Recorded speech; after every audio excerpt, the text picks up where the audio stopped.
power systems in fiction are a beautiful thing, right? They are the glue that links the action to the larger world in a series. Some of my personal favorites are bending, devil fruits, and quirks. I'd like to throw Gias in there, but there's really only a few characters in that series who have that ability, so I don't know if that counts. But these are all simple and easy to understand powers that are also so cool to watch on screen. Bending, I think, is especially a great display of how even the simplest of power systems can be chock full of depth. But there's two series that I love very dearly that have some of the wackiest, most insanely complicated power systems. Hunter and Jujutsu Kaisen are a couple of goats, but what be going on with these power systems? Cursed Energy and Nen don't make any sense to me, dog. I don't know how to peep game.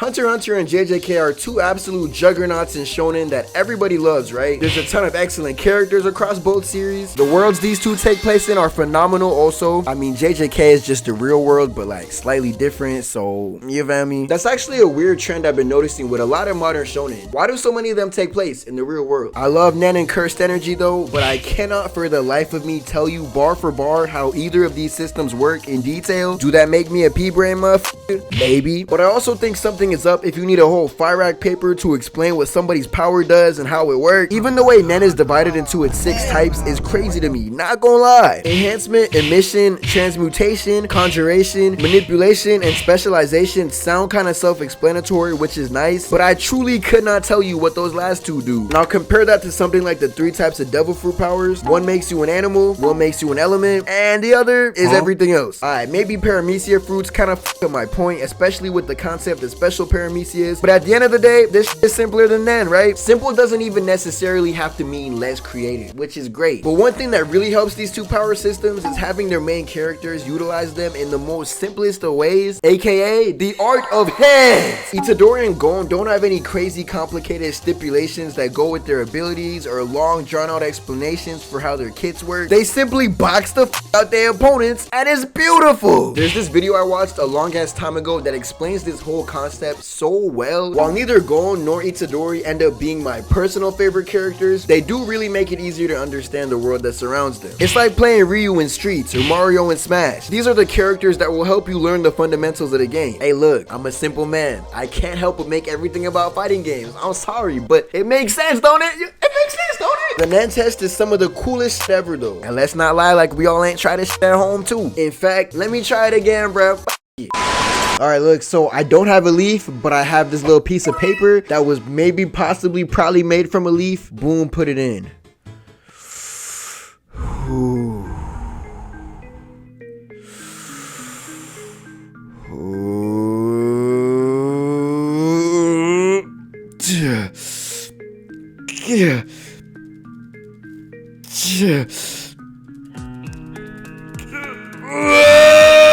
Peep game. You might not be able to see, but it's a tiny bit of it dripping out.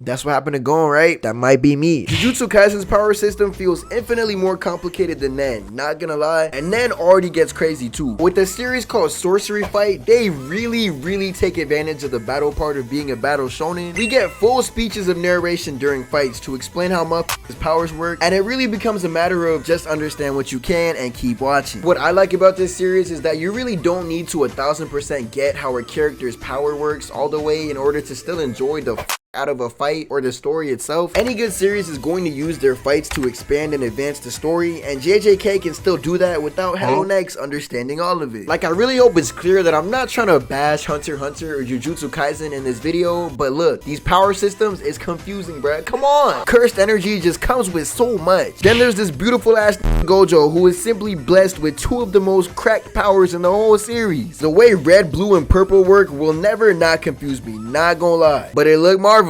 I feel like the best way to describe how it feels to watch JJK's power system is like playing a card game on some Yu-Gi-Oh! Magic the Gathering timing. I've never played Magic the Gathering, but it seemed like a hard-ass game to learn. Some of those fights in Shibuya genuinely had me like these. The concept of a Black Flash was explained way back when, all the way in the first season, and I'm sure it had a super in-depth, detailed description, but in my brain, this is a super almighty Falcon Punch that's really hard for most sorcerers to learn. I just feel like random new things come out of nowhere with this system too. Binding vows? Heavenly restrictions? Who are you people? Kurapika low-key got a binding vow with his rings too, if I'm remembering right. He could only use his chain jail on the Phantom Troop. Also, the origin of cursed energy coming from negative emotions is genius though. Like, this series is on some Halloween, spooky Tim Burton type of timing, but it's shonen. And honestly, Jujutsu Kaisen is a shonen through and through, but I ain't gonna lie, bro, they got some seinen tendencies, bro. The way they just be booming Swiss cheese and left and right. Jujutsu Kaisen is a shonen with a lot of seinen DNA, bro. Seeing how characters who don't have access to a given power system operate in their world is some of the coolest shit ever though. Maki's ending is a Hall of Fame character in fiction, and watching her fade people with godlike abilities is so cool to me. Characters who use out the ass weapons are always gonna be some saucy motherfuckers though. See, now I'm thinking about what Tenten could have been, and now I'm thinking about what the entire extended cast of Naruto could have been. But hey, let me chill though. And Toji is an absolute demon in the flesh too. There's just something so satisfying about somebody that defies the natural laws of how things work by being born regular and still going ballistics. That whole idea makes me think about how cool a quirkless Deku could have been, but I do like where shit went instead. My personal goats across these two series use their power systems to its fullest without making shit all confusing, and that's some shit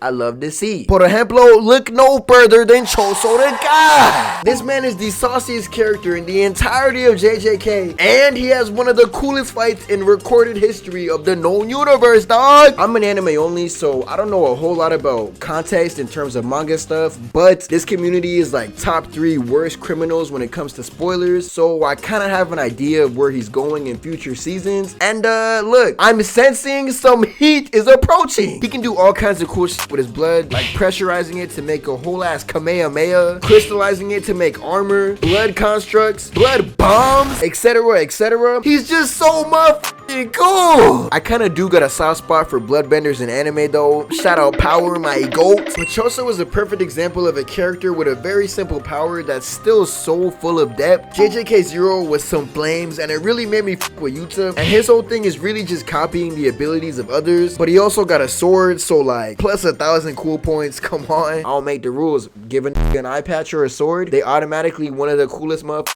on screen. I don't make the rules. Inumaki is another legend who I wish got more screen time, but Kurt's speech is literally on some Black Bolt timing, bruh. I love that shit. But he's more interesting than Black Bolt to me, cause A, there's an actual drawback of it frying the ever-loving out his throat, and B, he gets a fun little gimmick with the way he talks and food ingredients. I don't know why, but it's low-key hard for me to pick a favorite in Hunter x Hunter. But just off the dome, Kurapika is a character I really liked. His net rings were so motherfucking cool to watch on screen, but not gonna lie, there was a very detailed explanation involved with them that I definitely do not remember, but they look cool as in action. As long as the power is engaging, I'm okay with being confused, cause look, I could not for the life of me tell you in detail how Kurapika's chains work at all. Like, I can tell you a general, very general gist, but in detail, no. I can't do it. Can't even do it. But I don't need to. It's engaging and it looked cool. And that motherfucker was still the first character I thought of when I thought of my favorites. So look, maybe I don't need to understand how it fully works, you know? I slick kind of want a replica of them in real life, bruh. I know them to be so clean. He also just straight up has the Sharingan, which is kind of funny. Actually, I'm pretty sure the Scarlet Eyes came first. I always forget just how old Hunter x Hunter is in the grand scheme of things. Killua is also an obvious fan favorite. This little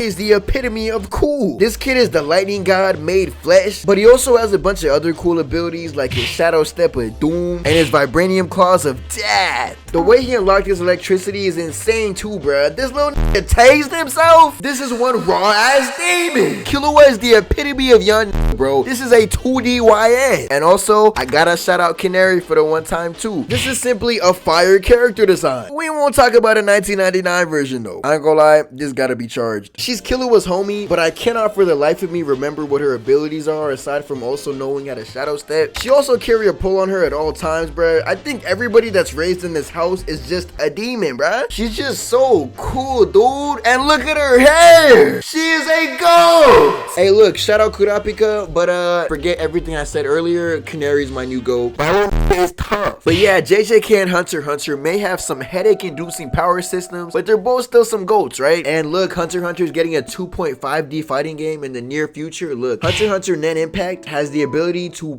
potentially change everything. A 2D fighter that plays like MVC. Look, this could be some flames. But yeah, shout out these confusing power systems and shout out you. can't feel my face right now, I'm burning up. I got this feeling that I won't come down like. Got this feeling that I won't come down like. Got this feeling that I won't come